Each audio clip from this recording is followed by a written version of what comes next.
Représentante, il faut être clair aujourd'hui. Pour beaucoup de Palestiniens, et je reviens de Ramallah et des universités palestiniennes, deux solutions n'est plus à l'ordre du jour. Les Israéliens n'en veulent pas, ne nous mentons pas. Israël rend de plus impossible la solution de deux États. Nous défendons avec raison deux États.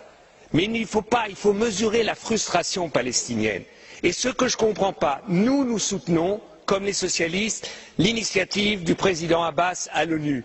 Et je trouve la phrase qu'il a trouvée en disant en Moyen-Orient, il n'y a pas un État de trop, mais il manque un État. Donc il dit l'État d'Israël est légitime, mais il manque l'État palestinien. C'est la phrase que nous pouvons tous signer. Seulement, ce que je ne comprends pas, Madame la Haute Représentante, c'est que vous arrivez ici et dites nous regrettons que l'Israël ait décidé aujourd'hui la construction de Ossan. Au moins condamnez-le et ne le regrettez pas. Dites que c'est impossible. Soyez clairs. Et deuxièmement, même si nous sommes pour la reconnaissance de l'État d'Israël, de l'État palestinien tout de suite, au moins dites aux Israéliens, dites-leur, s'ils continuent les constructions, eh bien vous pousserez les États européens à tout de suite accepter la reconnaissance de l'État palestinien. Faites-leur le même chantage qu'ils font avec vous. Parce qu'avec vous, ils disent on va négocier et en même temps, ils continuent à occuper. Faites de la politique, Madame Ashton. La politique, ce n'est pas de la prière. Aujourd'hui, il y a en Israël des centaines de milliers de personnes qui s'opposent à la politique de Netanyahou.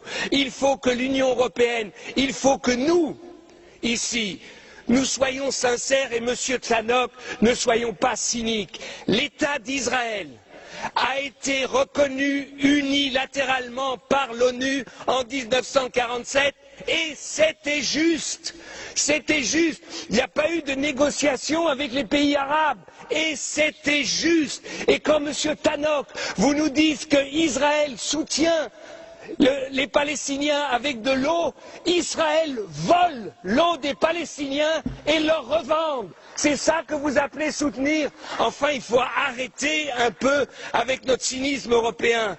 Si aujourd'hui, nous nous levons pas tous et nous disions aux Israéliens, votre paix, la paix d'Israël, Israël pouvant s'intégrer dans un espace du Moyen-Orient, même de rêver des États-Unis du Moyen-Orient, où tout le monde aurait sa place, Israël doit comprendre que c'est dans son intérêt le plus intime qu'il y ait un État palestinien.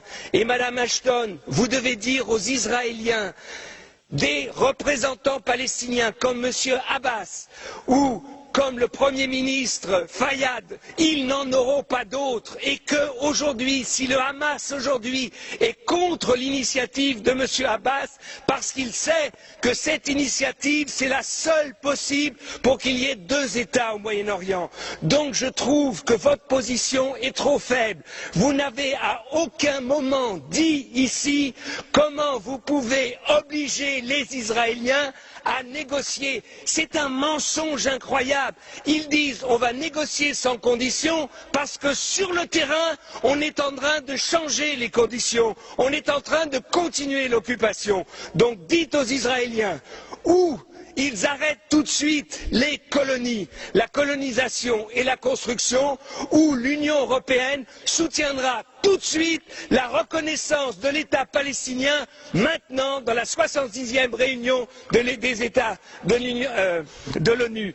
Si vous ne le faites pas, Madame Ashton, eh bien, vous verrez que dans 6 mois, il n'y aura pas de négociation. Dans 1 an, on en sera là où on en est aujourd'hui.